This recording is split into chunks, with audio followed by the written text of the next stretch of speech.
Hi friends, இன்றைக்கி நம்ம என்ன பார்க்க போகிறோம்னா கசகசா குழம்பு தான். இது ரொம்பவே ஹெல்த்தியான டிஷ் தான். வாங்க எப்படி செய்யலான்னு பார்க்கலாம். அதுக்கு 2 ஸ்பூன் கசகசாவை தண்ணியில் ஊற வச்சுக்கலாம். அது கூடவே சீரகம், மிளகு, நல்லா தட்டி எடுத்த விரலி மஞ்சள், கொஞ்சோண்டு கட் பண்ண தேங்காய் எல்லாத்தையும் சேர்த்து ஒரு 15 மினிட்ஸ் ஊற வச்சுக்கலாம்.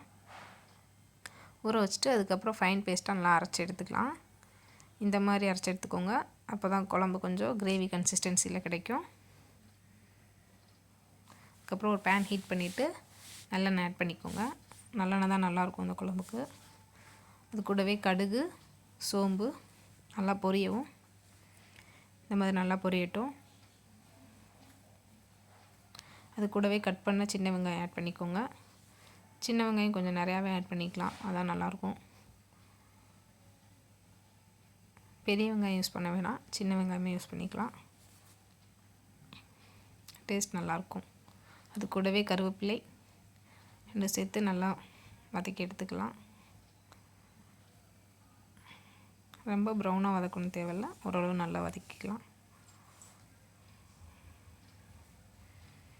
ஸோ இந்த குழம்பு காரம் கொஞ்சம் கம்மியாக தான் இருக்கும். ஸோ கிட்ஸ்லாம் நல்லா சாப்பிடுவாங்க, விரும்பி சாப்பிடுவாங்க. அல்சர் இருக்கவங்களுக்கு மெயினாக நல்ல ரிலீஃபாக இருக்கும் இந்த குழம்பு. வீக்லி ஒன்ஸ் சாப்பிட்டிங்களா ட்ரை பண்ணி பாருங்கள்.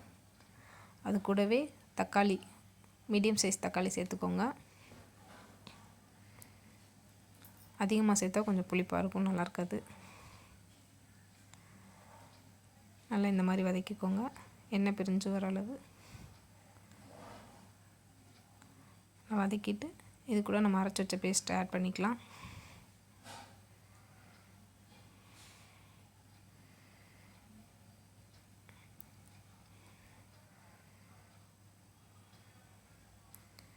இதையும் நல்லா வதக்கி எடுத்துக்கலாம்.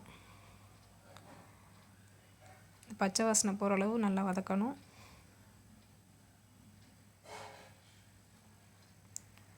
லைட்டாக எண்ணெய் பிரிஞ்சு வரும். அந்த எண்ணெய் பிரிஞ்சு வர அளவுக்கு வதக்கிக்கோங்க.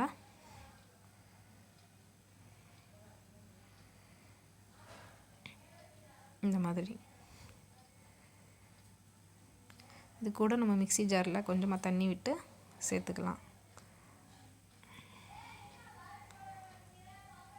தண்ணி கம்மியாக சேருங்க, அப்போ தான் டேஸ்ட் கொஞ்சம் நல்லாயிருக்கும். இந்த அளவு தண்ணி போதும், அதிகமாக சேர்க்க வேணாம்.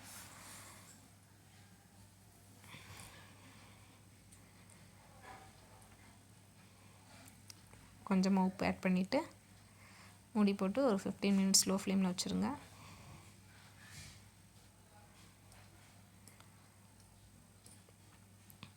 இடையில கலந்து விட்டுக்கலாம், ஏன்னா அப்பப்போ பொங்கி வரும். ஸோ கரண்டி வச்சு அப்பப்போ கிளறி விட்டுக்கோங்க. லைட்டாக